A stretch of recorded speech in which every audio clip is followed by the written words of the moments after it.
Suatu hari, seorang alim bermimpi bertemu dengan para ahli kubur. Dalam mimpinya ia melihat para ahli kubur sedang berebut dan memungut berbagai macam bingkisan yang berserakan. Tak lama kemudian ia melihat ada satu orang yang sedang duduk acuh tidak tergiur sama sekali dengan berbagai barang berharga yang sedang diperebutkan tersebut. Orang alim ini pun dibuat heran dan penasaran. Mengapa Anda diam saja tidak seperti mereka mengambil barang-barang itu? Tanya sang alim kepada orang tersebut. Mendapat pertanyaan itu, ia langsung menjawab bahwa mereka yang sedang sibuk itu sedang mengambil paket kiriman dari umat Islam yang mendoakan ahli kubur berupa bacaan Al-Quran, sedekah dan doa. Saya sendiri tidak butuh bingkisan itu, sebab saya sudah punya semuanya, jawab laki-laki itu dengan mantap. Dari mana Anda bisa mendapatkan barang-barang itu? Tanya sang alim yang tambah penasaran. Saya punya anak yang berjualan kue di sebuah pasar, setiap hari dia selalu mengirim bacaan Al-Quran dan doa kepadaku. Jawabnya tidak lama kemudian, sang alim ini terbangun dari tidurnya dan semua yang terjadi dalam mimpinya itu sangat jelas teringat, hingga akhirnya ia memutuskan untuk mengunjungi pasar itu, dan mencari seseorang yang menjual kue.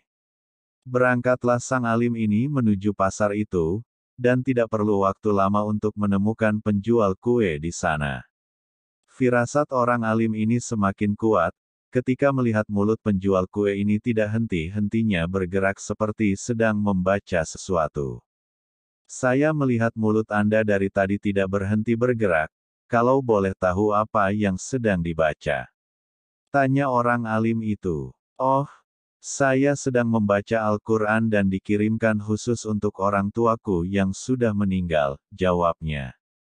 Jawaban itu cukup memuaskan sang alim sebab apa yang disampaikan penjual kue itu ternyata memiliki hubungan dengan mimpi yang dialaminya kemarin.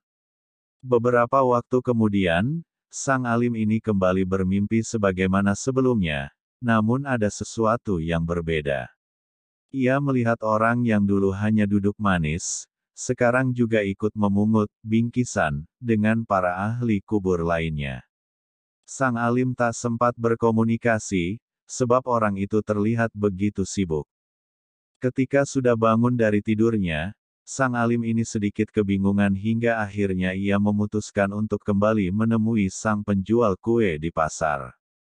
Namun saat sampai di pasar, sang alim tidak menemukan penjual kue itu sebab menurut informasi yang didapat, penjual kue yang waktu itu selalu membasahi bibirnya dengan bacaan Al-Quran ternyata sudah meninggal dunia.